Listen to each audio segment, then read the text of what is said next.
Welcome everyone to this very, very special edition of the Startup Junkies Podcast / Game Changers event that we're doing this evening.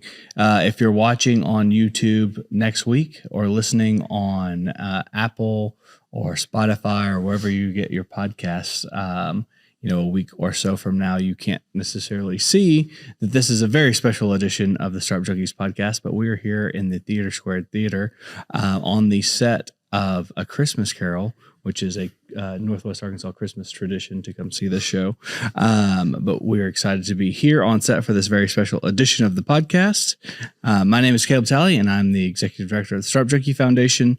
I'm joined by my co-host, Jeff Amerine, Startup Junkie Founder and Managing Director. How's it going, Jeff? Hey, it's great. Glad to be here. This is a unique... What an amazing backdrop. Right? Absolutely. I think this is a first. It is. Indeed. First for me. We don't do this often. We do the podcast often, but we don't do it like this often. We do it like this never. Yeah, exactly. This is the first time. Yeah, that would be the accurate way to put that.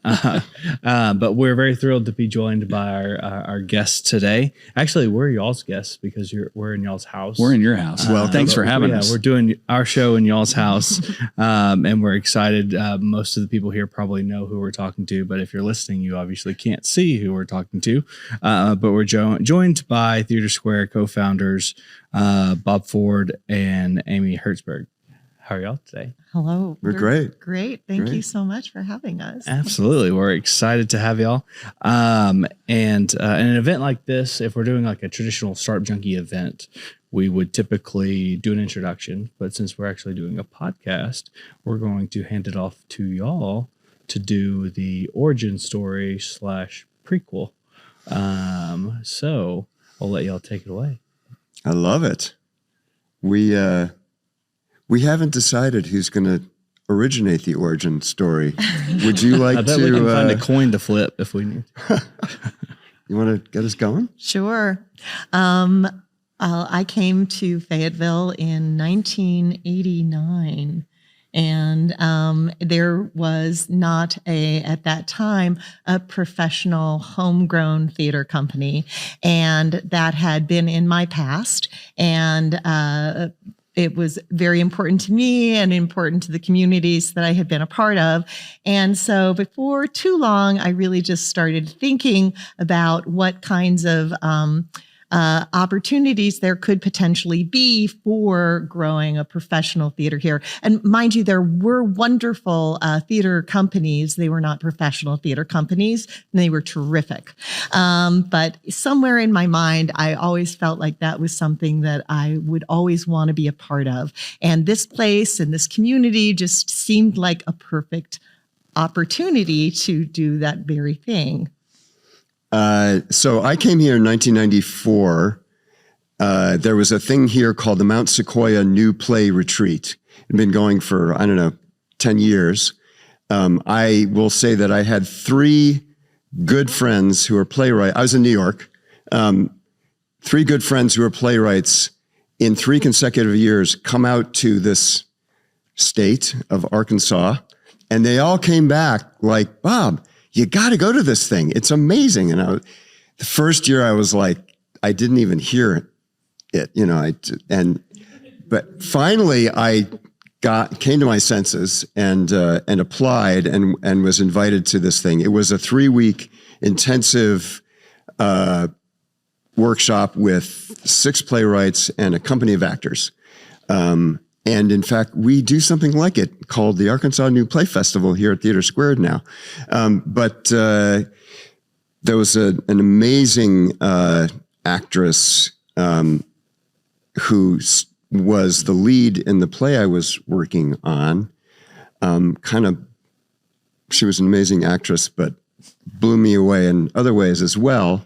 And I am sitting to her right, actually. Sorry, we've told this story so many times. So that's what happened to me. My sort of belief in myself as a writer was reborn, and I also met the love of my life. It took us quite a while to kind of figure that out. What are you talking about, Amy? Yeah. Okay. But it's interesting because right away, in some of our earliest conversations, she brought up the idea that this area could sustain a professional theater. The other thing was, I will say that as a New York playwright, to come out to, we all know the horrible misapprehensions that people have about where we live on either coast, which we are chipping away at, actor by director by playwright, because everyone who comes out here is blown away. By the way, I'm getting ahead of myself. But I came with all of that. And then I went to a play reading at what was nearly the brand new Walton Arts Center in the Star Theater. And we had our readings there, and we were, all fairly unknown playwrights, and the place was packed. It was packed. I thought, what is going on in Fayetteville, Arkansas? So that was like the first little step, the first like hint that this place could indeed, didn't want to sustain it. They wanted it, Fast forward some years, and we had started talking a lot about starting a professional theater. We had this conversation all the time, so much that it turned out that certain friends of ours were growing perhaps a wee bit weary or irritated, perhaps. So we were invited to a dinner one night at Bob and Laura Kohler's house. And it was a little bit of a setup because as we began, waxing again about how much, it'd be so great to start a professional theater, Bob Kohler was ready. And he said, well, what is stopping you? And we were like, what? And he was like, what is stopping you? You talk about this all the time. What is stopping you? And we were like, I said, well, we don't have a space. We thought we had a great answer. Great. A couple days later, we get a phone call from Bob, and he's like, not this Bob Kohler. And he said, well, that's out of the way. I've found you a space and I've drawn up a theater for you to fill it. So why don't we go look at it? And now that excuse is gone. And we were like, what? And he had found us a space that was on the square, and it was tucked back into a corner. And I will say that there's been some improv shows there since then. And, but when we looked at it, and he had drawn up all of the, where the seats would be and how we would work the stage and the dressing room. And we looked at it and we were like, my gosh, it had like 88 seats. Depending on yeah. And we thought, you know what? I think it's too small. If we're going to do this, we're going to need to go a little bigger. And that's when we found the Nadine Baum Studios as a space that would allow us to start off at a larger sort of capacity. So first of all, anyone listening who remembers the amazing Bob Kohler, who stayed with the theater all the way through the breaking ground as a goad, a board member, and the person who was like, well, what's stopping you, over and over again, or, well, what about this idea? Well, let's do, that was exactly what it was. We needed that person. Amazing man.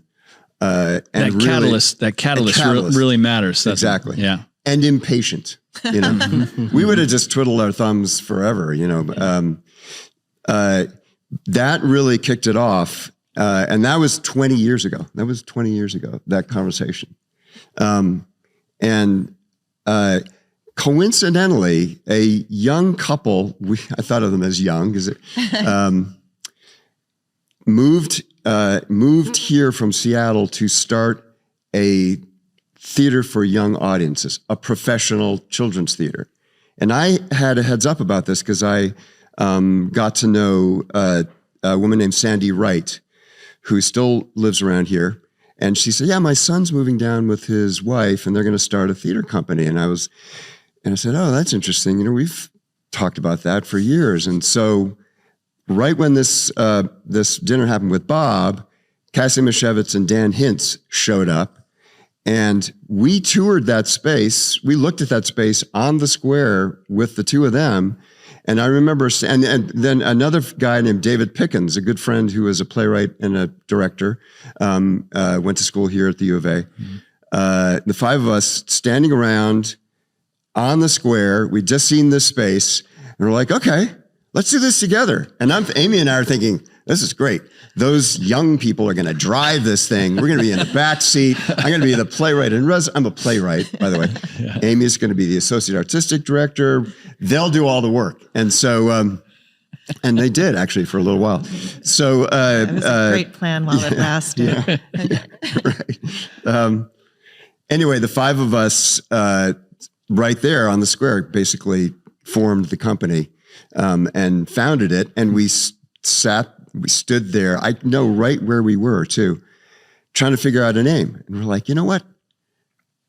It's going to be on the square, and we're going to do children's theater and adult theater.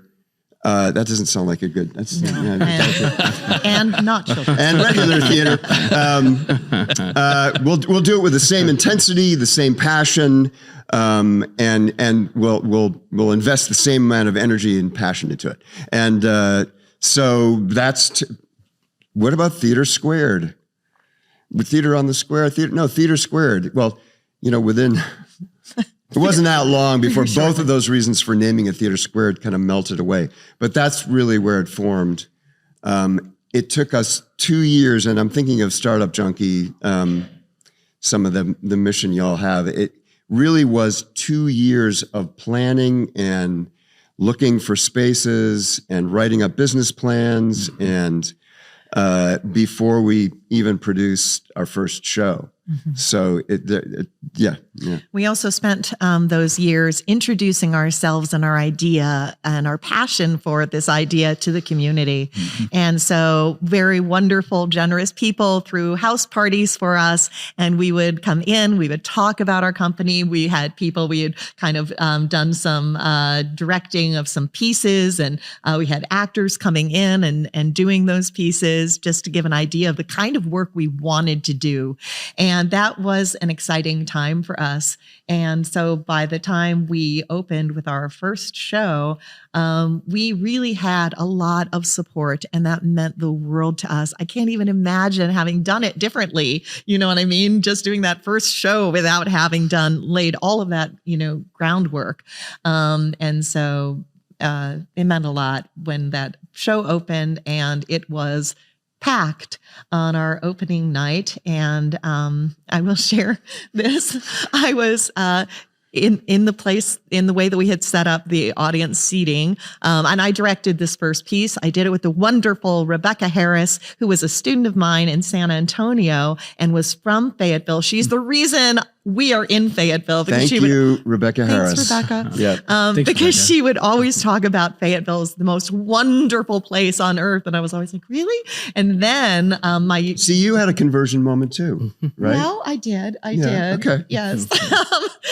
But I was a one-year position when I was teaching at Trinity, and unbelievably, at the same time that I was now looking for another job, the job opened here at the university. And I was like, yes. But one of the things about Rebecca and one of the things about starting this company was that people whose work we adored, and people who might be from Fayetteville or go to school in Fayetteville and fall in love with it like we all do, they couldn't do professional work, the work they had trained for here in Fayetteville. And so we thought it'd be very special to start with a one-woman show, which Rebecca acted in and I directed. And on that opening night, as the lights were going down, I was sitting in the far upper right house seat, and I was wearing a very nice dress. I say this because as the lights were going down, the weight of what we had done hit me. The weight of all the work that had gone into it, all of the money to get us started, all of the responsibility of that hit me really hard.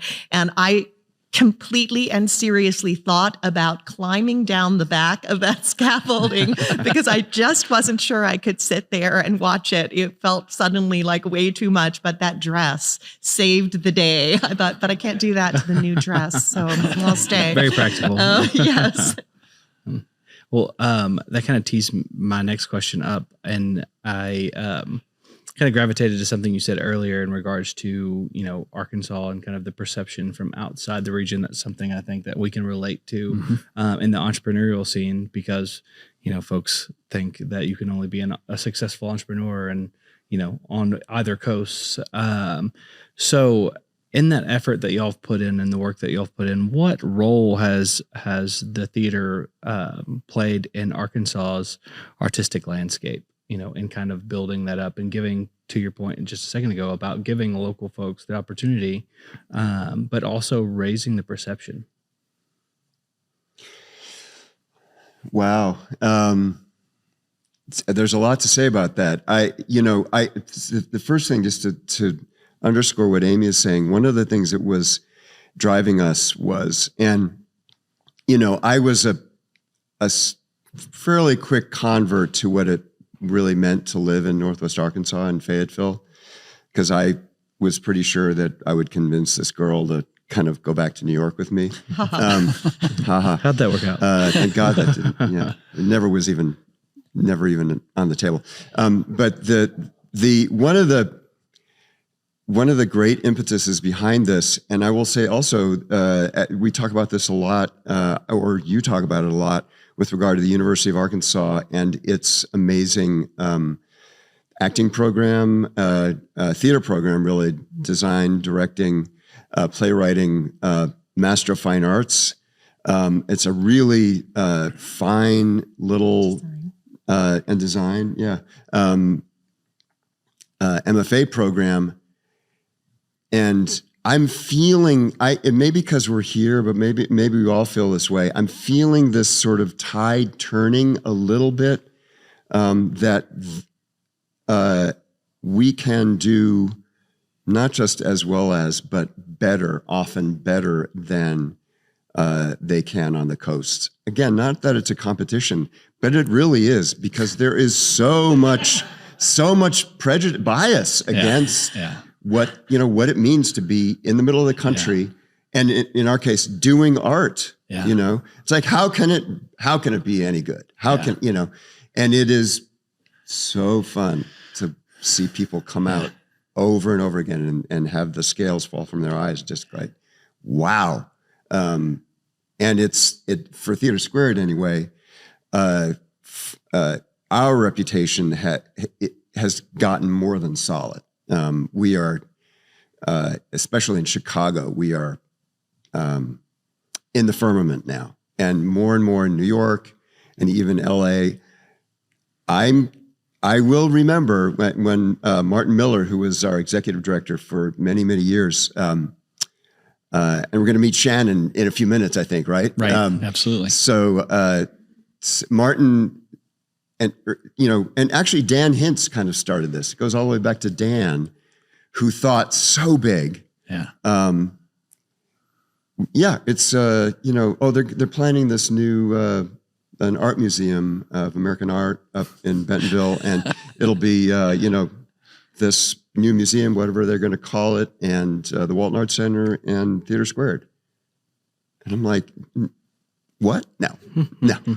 And now I really think it is. I think that we are one of the cornerstones,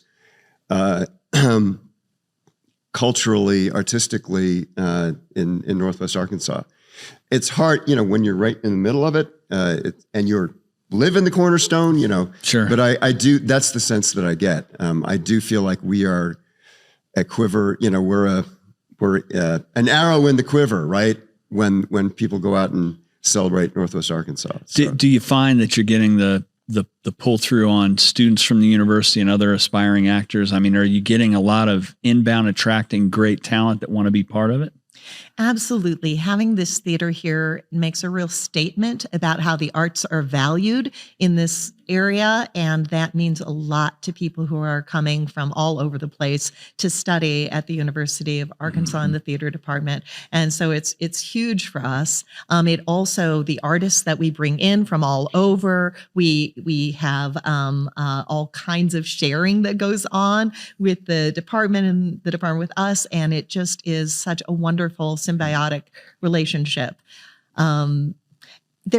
I was going to share this thing that happened.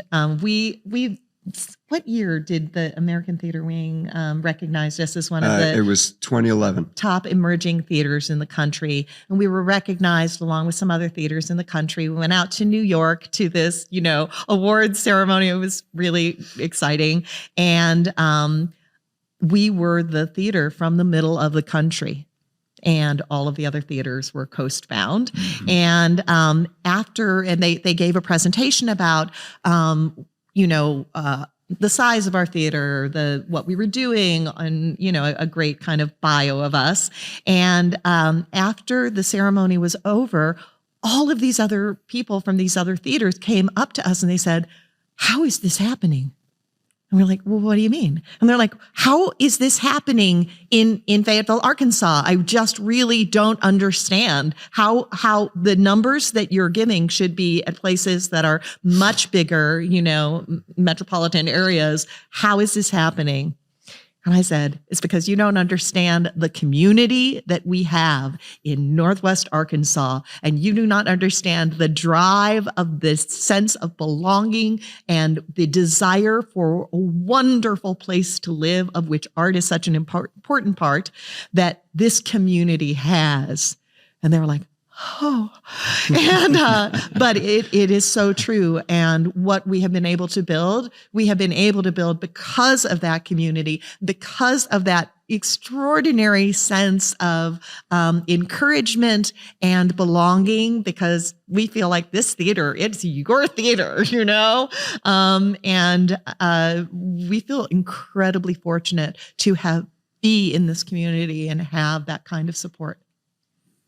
Yeah, it's everything that we have is because we started of the relationships we started to build early on. Can I tell the story about Stratford-on-Avon? I've got to tell the story. So we're sitting. I'm jumping ahead. Go right ahead. I'm jumping ahead. We're glad you brought that up. We were going to ask you about it if you hadn't. We're jumping ahead. We had, when we built this building, we had the extraordinary fortune of getting to tour the UK with our theater consultants who are based in London. And they wanted to show us theaters up in Liverpool and Manchester and Stratford-on-Avon and London. We're sitting in Stratford-on-Avon. We just seen a show there, and we're in the bed and breakfast and the little coffee shop there. And right across from us is one of the actors we just saw in the show, who was really terrific. And you may have to jump in here at some point, but go ahead. Oh, just to say that one of the great things about this trip was that every evening, essentially, in the day, we would tour theaters, and then we'd see a piece of theater, and then, us and our bar napkins would be talking with the architects and our amazing theater consultants, Charcoal Blue, and they'd be drawing things on napkins, in relationship to what we were thinking about, given what we'd just seen. And so we're there sitting in this little sitting area across from these people. And we have these consultants and the architects are with us, and we're doing our sort of nightly ritual. And Jonathan Marvel, of course. And so we kind of called over and said, "Hey, wonderful show. And, who are you?" And he's sitting with a couple of women from New York. And we're like, "Oh, we're here because we're touring the UK, looking at theaters because we're building a theater in Fayetteville, Arkansas." And the women were like, "Oh, well, that's interesting. I'm going to, you should definitely be, in this part of this process, make sure that you see St. Anne's Warehouse in Brooklyn." Whereupon I took a breath and said, "Oh, they were like, whoever you're working with, you really should all go see this theater." And I said, "Oh, well, may I introduce you to our architects, who were also the architects of St. Anne's Warehouse Theater." It was a wonderful. It was really wild. Gotcha moment.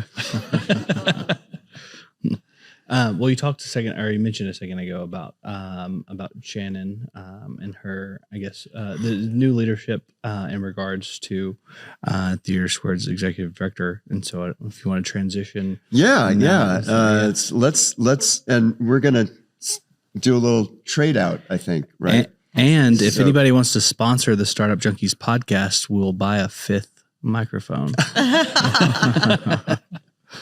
It was lovely talking. Come on up, with you. Shannon. Thank you. Yes, thank you.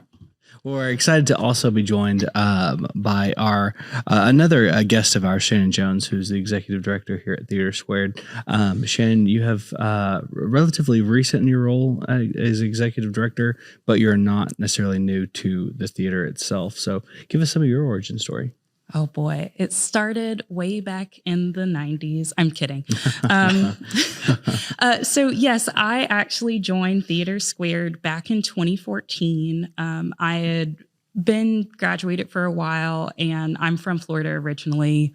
So I spent my time post-grad working the freelance circuit, trying to figure out, where do I want to be? What kind of theater do I want to do? And just using that time to do what you do post-grad, and was really fortunate to be able to work at a lot of different organizations, one of which was Birmingham Children's Theater in Alabama. And my mentor and boss there worked with this guy right here, Bob Ford, in his playwriting days at Alabama Shakespeare Festival. And at one point he reached out to her and said, "Hey, do you know any stage managers?" And she said, "Why, yes, I do." And that is how I first got introduced to Bob and Amy and TheatreSquared, at which point I had never heard of them before. I was definitely one of the skeptics as well around Fayetteville and Arkansas. I was like, I don't know. I was like, my travels have taken me many places. I don't know if I want to go to Arkansas. But Bob, just called me up one day. He's like, "Hey, I got your name from Jen Lane, and I just wanted to see if you'd want to chat with me about our theater." And it's hard to. Did I lie? You did not lie. Okay. It's hard to figure out those like moments that are pivotal in your life, especially when you're living in them. But now, almost 10 years later, I can say that it was a pivotal conversation. And for as pivotal as it was, I was like, I don't remember what exactly we talked about, but I remember the feeling that I got from it, which is, this is the home that I've been looking for. I've been spending my time freelancing and going to these other places and trying to figure out, where's my artistic home, as a stage manager. And something about Bob and I's conversation just it was kind of a moment where I was like, okay, I had to give this a shot. And so in very short order, I was finishing up another contract, and my boyfriend at the time, now husband, we packed our stuff up and headed to Arkansas, and that was in 2014. And somehow I'm still here. They liked me.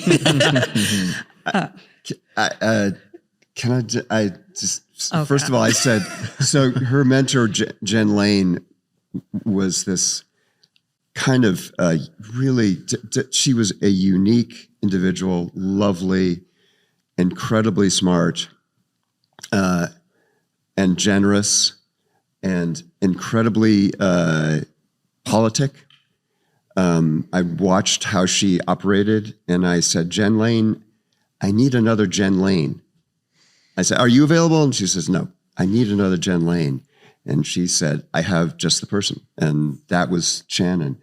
And, there's something about what Amy said earlier, too. There's something about this.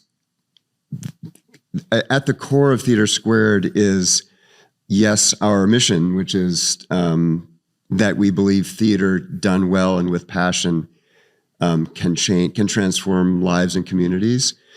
But what's not seen in that necessarily is that at the core of TheatreSquared is a sort of an understanding of humanity and humans and a kind of a generosity. I'm not going to get it right here, but you're doing great. I will say that the moment Shannon started in as an assistant stage manager, Martin and I and Amy we struck gold, because she had you came with what we were hoping was the sort of developing DNA of TheatreSquared.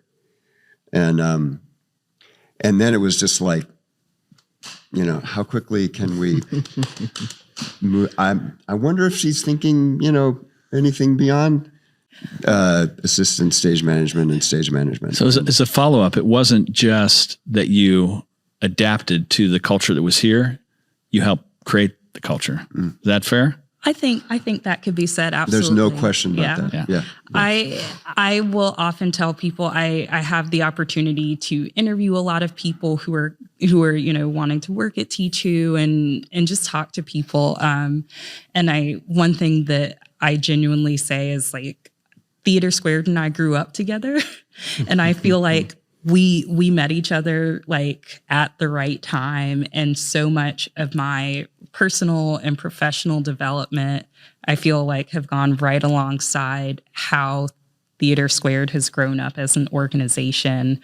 And it's a tremendous amount of growth and hard work and love that have just blossomed, and that's just in the 9, almost 10 years that I've been here. And that is, you see it really interwoven into what Bob and Amy and everyone who came before me, what they built and created to get us to this point. And so I feel honored to be in a position to help carry that along and build up our next generation, and to continue to inspire and take T2 to the next level. And in taking it to the next level, how do you envision taking TheatreSquared to new audiences? Not necessarily, but including younger audiences, but potentially just generally new audiences that might not otherwise haven't yet discovered theater. So I think one of the things that theater does really well is it touches lives. Like we said in our mission, it transforms communities. And the thing about T2, and the thing I think that we do really well, and I think we'll continue to expand upon, is making that human connection.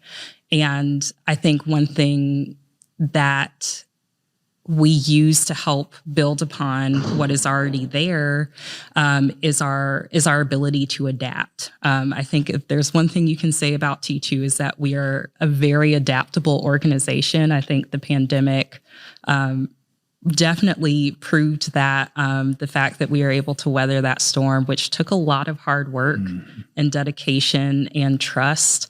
And those are things that I think we need as humans, and we want to be able to connect with others. And so that's what we do as an organization. And so is something that you have to continually put the work into. And so you can't just say, like, okay, we built up our audiences, we got into this new theater, we're done now. It takes continued trust and community building. And sometimes it's just getting out there and being in front of people, is telling the stories and telling the stories on stage where people otherwise wouldn't see themselves on stage, is reaching out to the schools and getting connected with our schools, like which we do an amazing education program. There's always an opportunity to connect as human beings, and that's what we do. That's what we do at T2. And right now, especially as we're kind of adapting to this changing landscape, post pandemic, post height of the pandemic, we are learning as an organization what it means to reconnect in this new way, because theater going changed. Like it 100% changed after the pandemic, and so it's our job to help hold those things and build it up together. And Bob's going to cough because he doesn't agree. I'm just kidding. Jeff, where would you identify the parallels in that, and kind of not just resting on your laurels in entrepreneurship and theater? Yeah, I think it's this. There's an opportunity, really kind of an obligation, to constantly reinvent and innovate, because it's not a static thing. Businesses change, arts change. Talk a little bit about that, how you keep it fresh and new, and how you think about innovation. That's a big deal within businesses of every type. How do you think about innovation? I was like, I could start, and then when I start coughing, well, one of the things about theater is that it's a little bit built in, a little bit not. But as a TheatreSquared has always been interested in new work, and work that is in response to the moment. Mm-hmm. And so it's a little bit built in our programming, which of course is the thing that what we put on our stage, which is where you answer the question. It's one crucial piece of, if people don't see their stories on stage, they're not going to come. Right. So we've always, and especially recently, have tried to represent as many stories as we can. And we're limited, unfortunately. We have 6, 7, 8 shows we can do, plus a new play festival. But so that's definitely one thing. Then also, I'll just say, it's always been, T2 is, from the beginning, there's just always been this sort of urgency to matter. And that means a lot of listening and paying attention and questioning of, why are we doing this story? And, so that's part of it. I agree with that. And I think the other part of it, how we innovate and how we continue to thrive is just the people that we surround ourselves with. Mm-hmm. I was talking to Victoria earlier, and one of the things that I find so incredibly just moving, and the reason why I'm here and why I feel successful in what I can do is just the people that I'm surrounded by.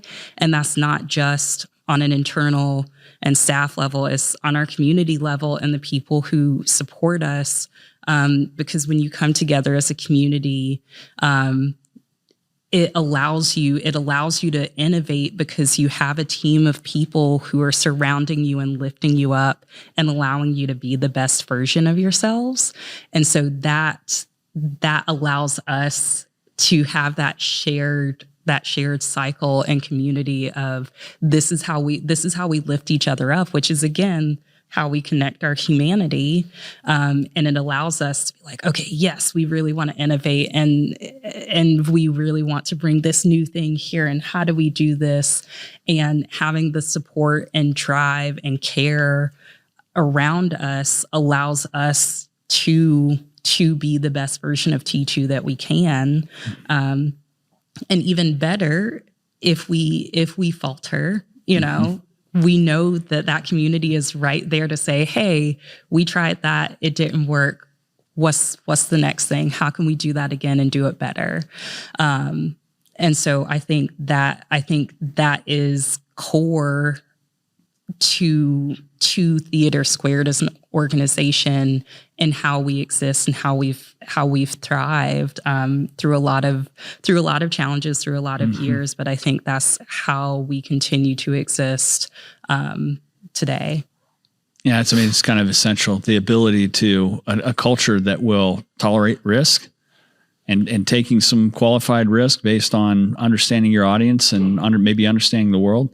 And if it doesn't work, it's not really failure. It's just feedback for what to do next, right? And it seems like you live that. 100%. It's great. And as you move forward with that kind of mindset, how are you measuring success? Like, what does success look like moving forward? I was going to say world domination. I love that. We like That's that. what we say We too. say that too. That's You've been listening to the podcast. Haven't you? Oh boy. It's tempting to go to numbers, but I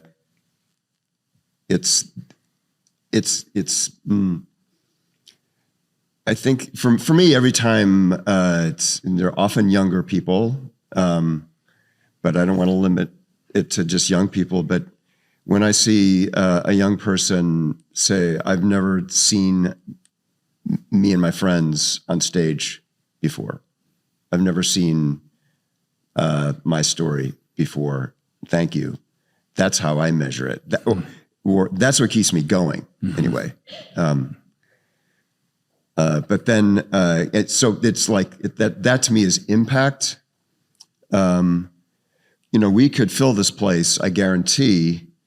If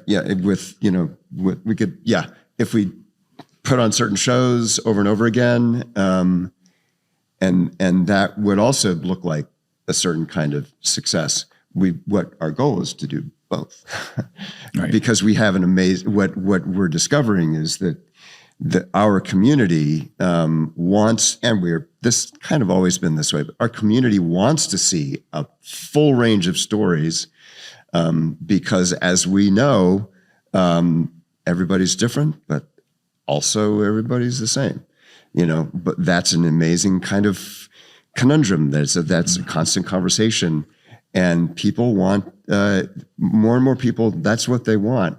So it's just, how do we get them in here that first time and have them discover it? Yeah. You can help us with it. Yeah, I think that's pretty on it. And I think it's definitely interesting about like the impact of it. But as a kid growing up, I didn't discover theater until high school. I wanted to be an anesthesiologist. And then I told my parents, I want to go to theater. I want to go to school for theater instead. But I think of the people who got me there to that point, and the impact it's had on my life and how I've been able to take that and give it back. And so again, like when you see the people whose lives you touch, and who you don't know where they are in that moment, and you will change them. And that's what theater does as a whole. And so it's impact, but I think it's also success, because I think there have been so many people through our education programs, through the shows we do on stage, through the people we serve in the Commons, who are impacted and changed by their experiences, and hopefully that allows them to give something back into the world that makes us all a little bit better. And so I think that's success. Do we want to take some questions from the audience? I think let's take two questions. Two questions. Two All right. questions. That's a great question. I'm not sure whether I'm going to paraphrase this correctly, but you can tell me. I think what Lynn is asking is, there I've attributed, haha.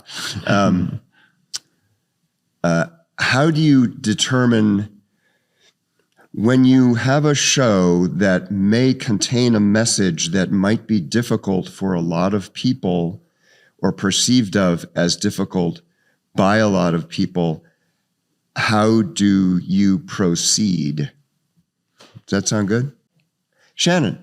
Wow. And that's I all, did the folks. hard part.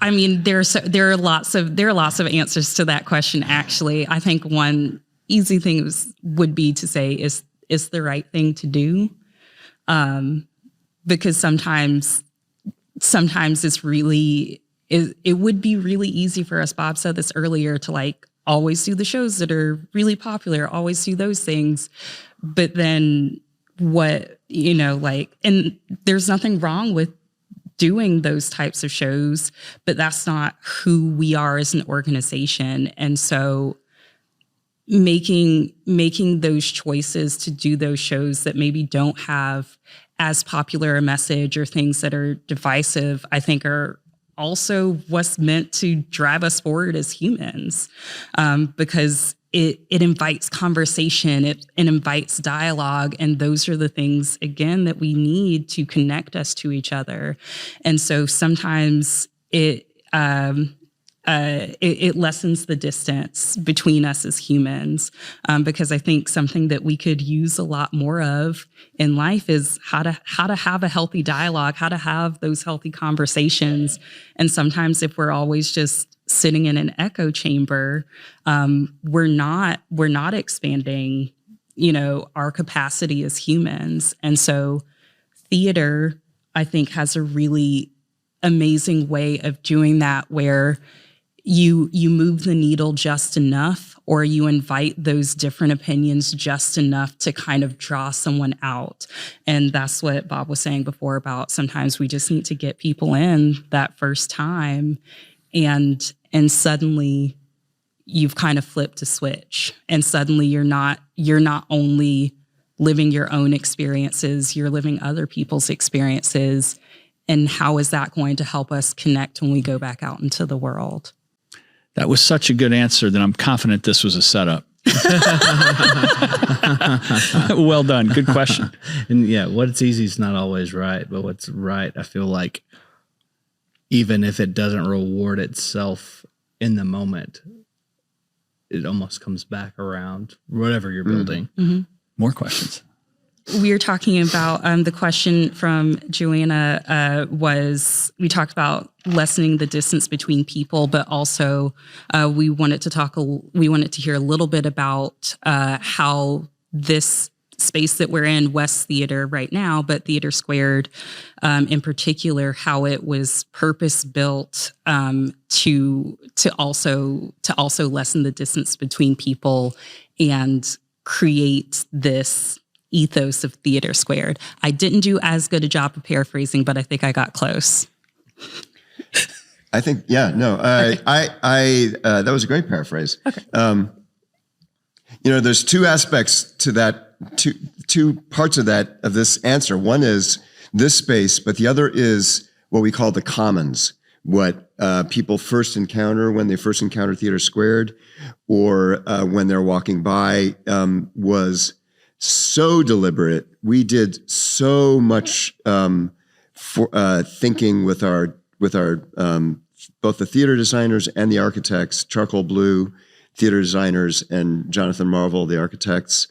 We toured theaters because the thing about theater is that so many people, most people think, well, that's not for me, that's for those people.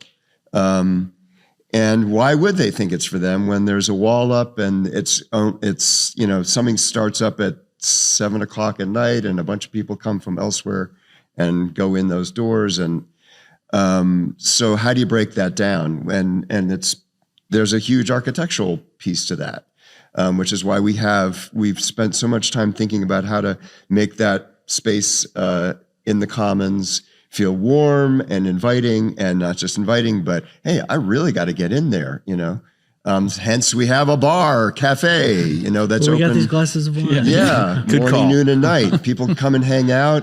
We all have stories about people walking by and what's that place? Oh, it's a great bar. You got to check it out. They have no idea. Theater. Does that mean anything? But then there's so many people who come in because of that, and then they're like, "What? So what goes on in there?"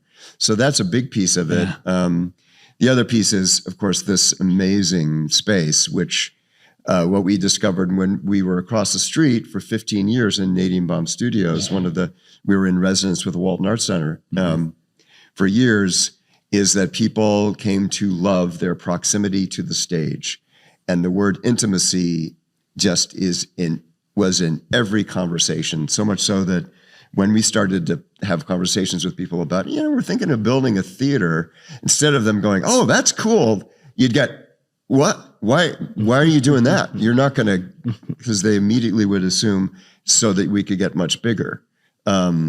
So we designed this space, desperately wanting to understand what it was that made it intimate, while also really wanting to expand and have a sense of volume and size.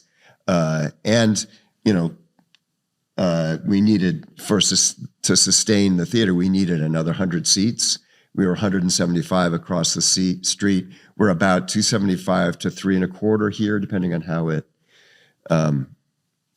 it's configured. So that, I don't know, does that answer your question, Joanne? I could obviously go on and on about this space. The main thing is that what's great about this space is that really, you're only, even though there are another 3 rows in here than we had across the street, even in the back row, you're only about another 5 or 6 feet from the stage than you were across the street. So everyone feels close.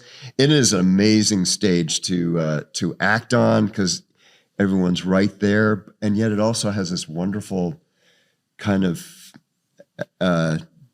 almost epic feeling to it as well, with the volume and the circle level. Absolutely. And I could speak to from experience, most shows that I go to, whether it's a concert or a musical or a play, I want to be right here, but my favorite seat is right up there in that area right there. Yeah. Just because it is still so close and so intimate. We're going to skip additional questions. We'll give the P.O. box. They can send to the additional questions, and we'll ask our land the plane question that we do on every podcast, and we'll give Amy the opportunity to come up and answer this as well. So we always ask our podcast guests, if they had a time machine, had the opportunity to go back in time, you pick when, but let's say for you, Bob, before the founding of TheatreSquared, same for you, Amy, and maybe before you joined TheatreSquared, given all the accumulated knowledge you have now, what advice would you give your younger self?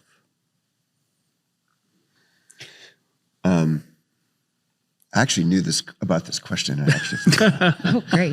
Proceed. At first, I was like, I don't know. It's gone really well. I can't imagine. The one thing I would say is that be less afraid about asking for help.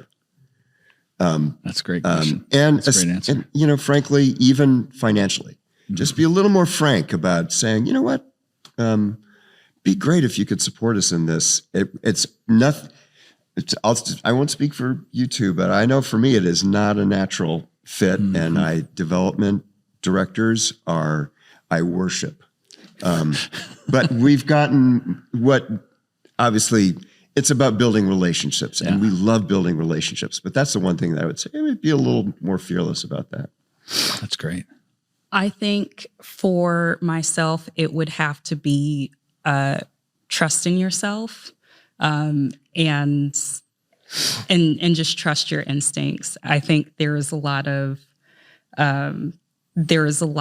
growing that I've done in the last 9 years with T2, even to my most recent change in position, where I didn't necessarily have the faith in myself that other people have had in me. And so that's been a challenge, but especially when you talk about building something from the ground up, just trusting your instincts, trusting your skills and your capabilities are so important, to your success and how you view yourself and how others around you will view you. So I think that would be my advice to my younger self. What a great question. When, I knew a lot of people who started theaters and had them for a couple years and then they were done. And I always admired them. And it's what I thought we probably would also do, If you had asked me what I thought the theater would be that we would start, never in my wildest dreams would I think this and these people. It didn't seem possible. The math was wrong. It couldn't work. And here we are. And I guess I would say to not limit those dreams, to dream to do the thing you really, really most want to do and believe in, and buy nice dresses, because there'll be no running from this. Fantastic. So final question is, we've got an audience that's kind of worldwide. Where can our audience find out more about TheatreSquared? What's the best way for them to tune in? And the current show. Absolutely. Yes. Well, you can visit our website at theatre2.org. That's, if you're listening on the podcast, TheATRE and the number 2.org. You can also, if you're looking for tickets to our current show, which is A Christmas Carol, we run through December 24th. And you can visit our website, or you can call our box office at 479-777-7477. Great. Yeah. Outstanding. Thanks so much. Thank y'all. This was great. so much. Thank you. Thanks all And three thank of you. y'all. And thanks for coming out. And that's a wrap. That's a wrap. Well done. Ecosystem builders, entrepreneurs, chambers of commerce, mayors. If you're interested in taking your economic future into your own hands, we've got a book that can help you. Creating Startup Junkies, Building Sustainable Venture Ecosystems in Unexpected Places is the guide. It's a little bit inspiration. It's a little bit toolkit. What it will allow you to do is take your economic future into your own hands and build a sustainable small business, innovation, and entrepreneurial ecosystem in your backyard. If you'd like to hear more, check out creatingstartupjunkies.com. The Startup Junkie Podcast reaches over 100 countries and has had over 100,000 downloads. If you're interested in reaching some of the most motivated and engaged innovators and entrepreneurs on a worldwide basis, give us a shout.